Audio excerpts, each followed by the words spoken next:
Assalamualaikum warahmatullahi wabarakatuh. Perkenalkan, nama saya Muhammad Falak Syadi dengan NIM 2006003500009, Pendidikan Sosiologi, Universitas Negeri Makassar. Di sini saya akan menjelaskan mengenai tentang fenomena konflik yang ada di masyarakat dengan menggunakan perspektif sosiolog menurut Lewis I. Carver. Lewis A. Chaucer lahir di Berlin pada tahun 1913. Carver adalah salah satu sosiolog yang menjelaskan mengenai teori konflik. Dalam membahas berbagai situasi konflik, Lewis Carver membedakan konflik menjadi dua, yakni konflik yang realistis dan konflik non-realistis. Konflik realistis adalah konflik yang berasal dari adanya kekecewaan individu atau kelompok masyarakat terhadap sistem dan tuntutan-tuntutan yang berhubungan sosial. Semisal mahasiswa melakukan demonstrasi kepada pemerintah atas kenaikan harga BBM, atau demo menolak kenaikan uang kuliah karena kecewa terhadap kampus dan lain-lain. Sementara konflik non-realistis adalah konflik yang bukan berasal dari tujuan persaingan yang berlawanan, tetapi merupakan kebutuhan pihak tertentu untuk meredakan ketegangan.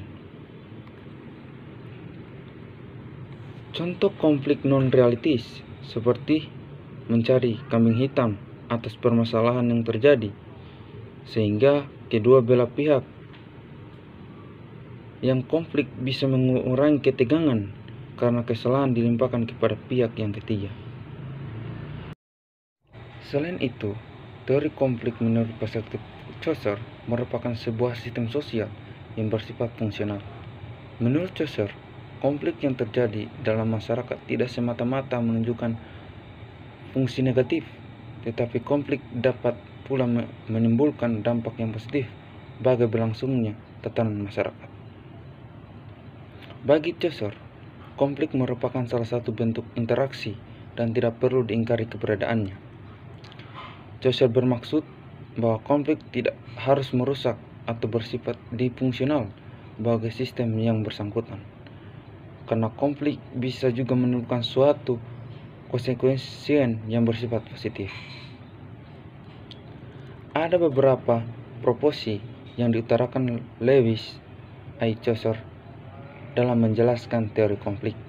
Yang pertama, kekuatan solidaritas internal dan integrasi kelompok akan bertambah tinggi apabila tingkat permusuhan atau konflik dengan kelompok luar bertambah besar. Kedua, integrasi yang semakin tinggi dari kelompok yang terlibat dalam konflik dapat membantu memperkuat batasan antara kelompok itu dan kelompok lainnya dalam lingkungan tersebut, khususnya kelompok yang bermusuhan atau secara potensial dapat menimbulkan permusuhan. Yang ketiga, di dalam kelompok itu ada kemungkinan berkurangnya toleransi atau perpecahan atau pengotokan, dan semakin tingginya tekanan pada konsensus dan konformitas. Mungkin hanya itu yang dapat saya sampaikan. Sekian dari saya. Assalamualaikum warahmatullahi wabarakatuh.